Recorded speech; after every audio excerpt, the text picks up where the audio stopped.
Hey guys, for those of you who do not have access online to our Social Studies Weekly article, but you missed kind of the computer reading to you, I'm going to go ahead and read the article with you. So if you don't have access online, don't worry about it. Follow along with your weekly reader if you have that, and I will read it to you guys so you can underline important things and stuff like that. All right, so here we go.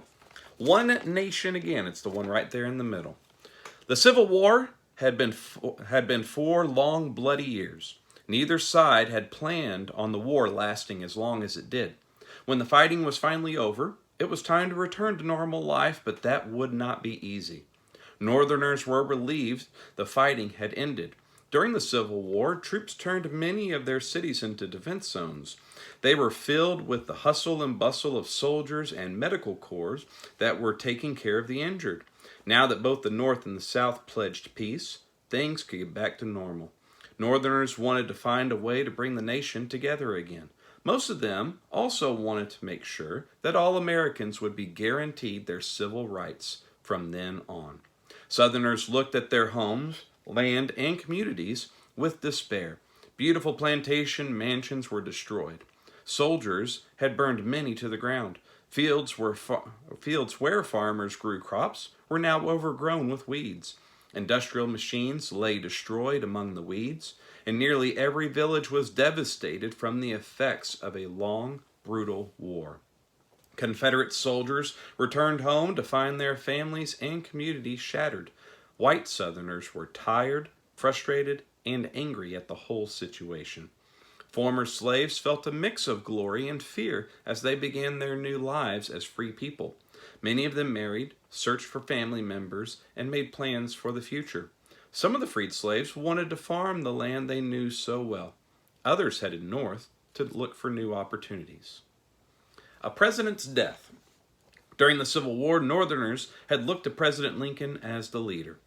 People hoped he would be able to guide the country through the Reconstruction.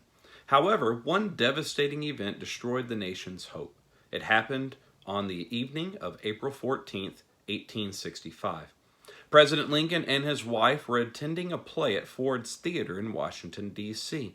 During the play, a well-known actor and Confederate supporter, John Wilkes Booth, crept up behind the president and shot him in the back of the head. Soldiers carried Lincoln across the street to a boarding house where doctors tried to save the president's life. A crowd gathered to hear if doctors could save their leader. President Abraham Lincoln died early in the morning on April 15th. Federal troops later caught and killed President Lincoln's assassin or killer. Several other people had helped plan the murder as a way to punish Union leaders. Authorities later executed them for their part in the assassination of President Lincoln.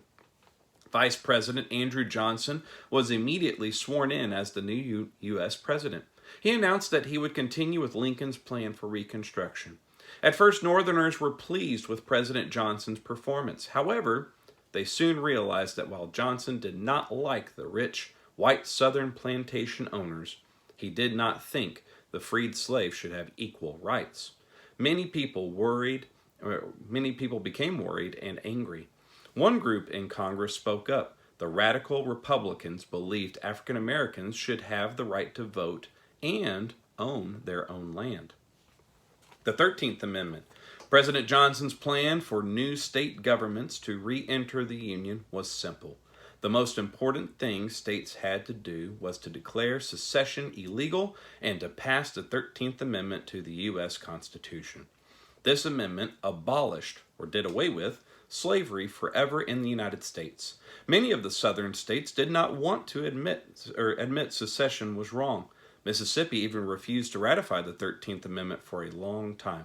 People in both regions of the country were not getting along with each other the way everyone had hoped they would. Black Codes. Southern governments passed laws called Black Codes that denied free African Americans their civil rights. Under the laws, African Americans were not allowed to vote or hold political office. If they wanted to travel, they needed permission from their white employer. Freed slaves were not even allowed to choose their own careers. If they wanted to work at any job besides farming, they needed permission to do so from a white judge. In addition to these unfair laws, many African Americans were the victims of violence. Many people worried another civil war was on the way. The 14th and 15th Amendments. President Johnson and Congress could not agree on how best to carry on the Reconstruction process.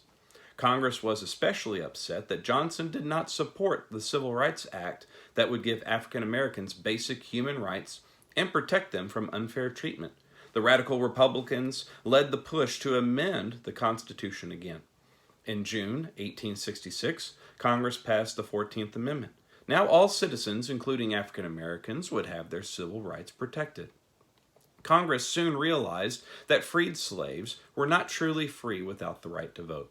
The 15th Amendment to the Constitution passed in 1870.